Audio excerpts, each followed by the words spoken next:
The author was getting rather weary from wandering about the island. Thick grey clouds had covered the sky, and the mountains and rivers seemed rather indifferent. They sat on the grassy shore of a lake, feeling tired and sleepy from the journey they had just taken.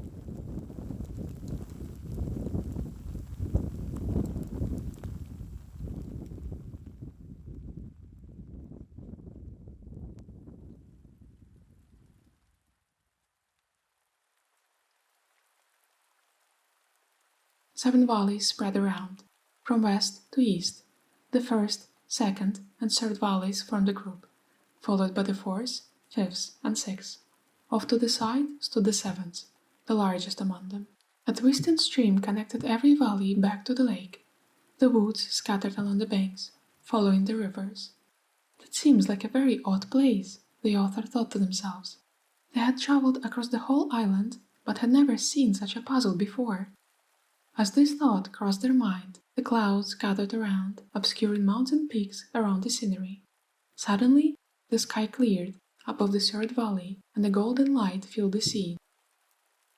Following one of the streams, a flock of sheep hurried to the valley, passing the author and seeming not to take the smallest notice of them. Burning with curiosity, the author followed.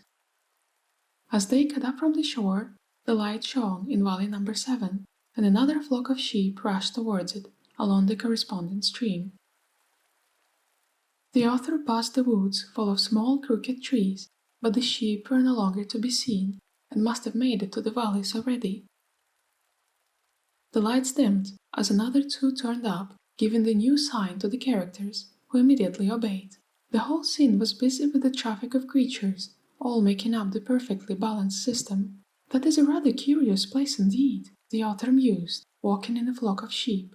Animals could not be ordered around, or plants either, although some animals can follow the commands of a person, and the trees and rivers could be arranged in all sorts of ways. But there were no people here, apart from myself, to preserve such an intricate order of things. So how could this world possibly be the one I woke up in this morning?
They reclined in the chair and looked out of the window. The snow was falling in large petals, swirling under the streetlights. What was happening in those valleys? The little girl asked, looking back eagerly. They smiled and went on.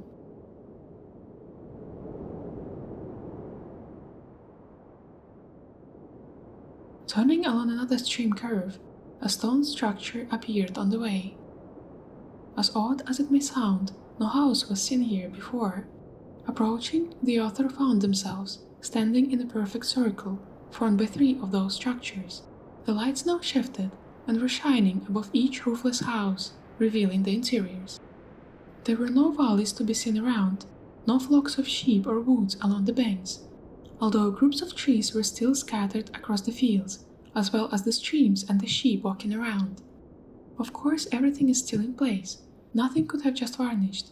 No material object can ever disappear without a trace, thought the author.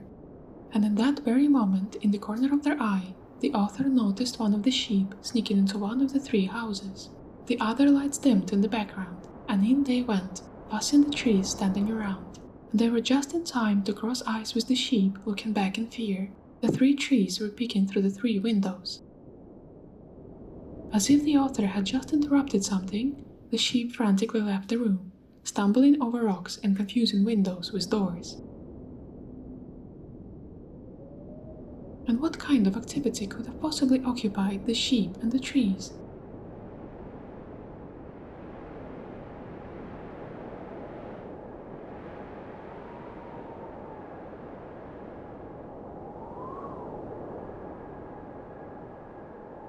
I paused for a moment, looking at the workspace of my screen, and snapped the laptop shut, as the old story absorbed my mind. Following the sheep, they stepped out, finding that the thick grey clouds had covered the scenery again. No more houses or circles or valleys were seen now, only the pure mess. The instances were sneaking out into matter, out of the mind of the characters, drawing on the rules and scenes, and into the world of chaos that was definitely of no interest to them. Bricks that had fallen from the house were scattered around. The old swing in the yard broke, releasing the rope and falling to the ground. Single trees were bursting here and there, and the streams were flowing in all kinds of directions. This place seems to change in a very curious manner. If they have gone mad, then the sheep and the trees would have to as well, thought the author, looking around the scene. Above, a single snail was slowly making its way up the trunk, up, reaching the thick green leaves. And how no tree have noticed that before? The snail was biting one of the leaves. While the tree was busy dealing with the snail, the author was tracing the sheep, and the sheep was lying dead under the tree.